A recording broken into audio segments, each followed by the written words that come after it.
ఆదికాండంలో యోసేపు తన సొంత వెండి గిన్నెను అందరికంటే చిన్నవాడైన బెన్యామీను గోనెలోనే దాచాడు.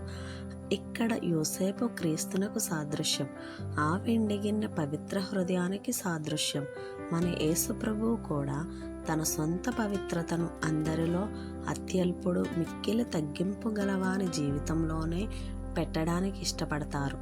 అందుకే పౌలు భక్తుడు నేను పరిశుద్ధులందరిలో అత్యల్పుడను అని తగ్గించుకున్నాడు. కాబట్టే దేవుడు ఆయనకు పవిత్ర హృదయాన్ని ఇచ్చాడు. పవిత్రత, వినయం ఎప్పుడూ కలిసే ఉంటాయి. ప్రభువునందు ప్రియమైన వారందరికీ వందనములు. ఈరోజు అనగా జూన్ 2వ తేదీ వేకుమన్న ప్రత్యేక సందేశానికి స్వాగతం. ఈరోజు మనం ధ్యానించే దేవుని వాక్యం, వినయము గలవారే పవిత్రులై ఉన్నారు. యోసేపు ఆ మనుష్యుల గోనెలు పట్టినంత ఆహార పదార్థములతో వాటిని నింపి ఎవరి రోకలు వారి గోనెమూతిలో పెట్టుమనియు, కనిష్ఠుని గోనెమూతిలో తన వెండి గిన్నెను అతని ధాన్యపు రోకలను పెట్టుమనియు తన గృహ నిర్వాహకునికి ఆజ్ఞాపింపగా యోసేపు చెప్పిన మాట చొప్పున అతడు చేశాను. ఆదికాండము 44:1-2. ఈ వెండి గిన్నె అతి పవిత్రమైన హృదయమునకు సాదృశ్యముగానున్నది. యోసేపు ఏదో ఒక వెండి గిన్నెను కాకుండా తన యొక్క స్వంత వెండి గిన్నెనే బెన్యామీను గోనెలో పెట్టుటకు అతి జాగ్రత్త తీసుకొనెను.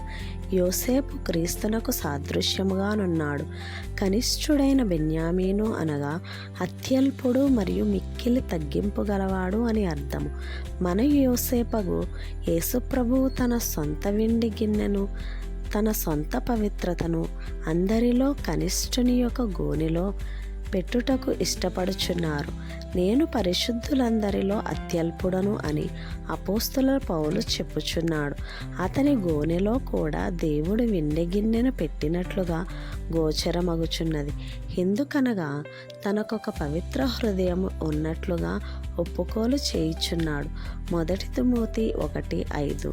యోసేపు యేసు యొక్క ఖచ్చితమైన ఆజ్ఞ వలన గృహ నిర్వాహకుడు పరిశుద్ధాత్మ దానిని పెట్టెను గనుక బెన్యామీను ఏ రీతిలోనూ ఆ వెండి గిన్నె విషయమై మెప్పును, కీర్తిని తాను తీసుకొనలేడు. పవిత్రత మరియు వినయము కలిసి వెళ్ళును. అతి తగ్గింపు గల వారే అతి పవిత్రులు. మరియు వెండి గిన్నె యేసు వంటి అతి పరిశుద్ధమైన హృదయము మిక్కిలి తగ్గింపు గల వారిలో అందరికంటే కనిష్ఠునిలోనే కనిపించును. అతడు పెద్దవాడు మొదలుకొని చిన్నవాని వరకు వానిని సోదా చూడగా ఆ గిన్నె బెన్యామీను గోనెలో దొరికెను. ప్రియనేస్తమా, పరిశుద్ధాత్మ నీ యొక్క గోనెను ఈరోజు సోదా చూచిన ఎడల ఆయన వెండి గిన్నెను నీలో కనుగొనగలడా? నీ హృదయము దేవుని యొక్క హృదయము వలె అదే పవిత్రత కలిగి ఉన్నదా?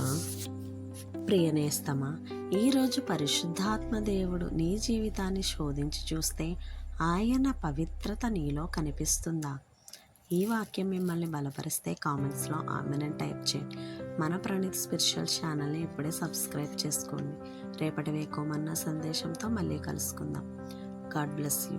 దేవుడు మిమ్మల్ని దీవించి ఆశీర్వదించునుగాక. ఆమెన్.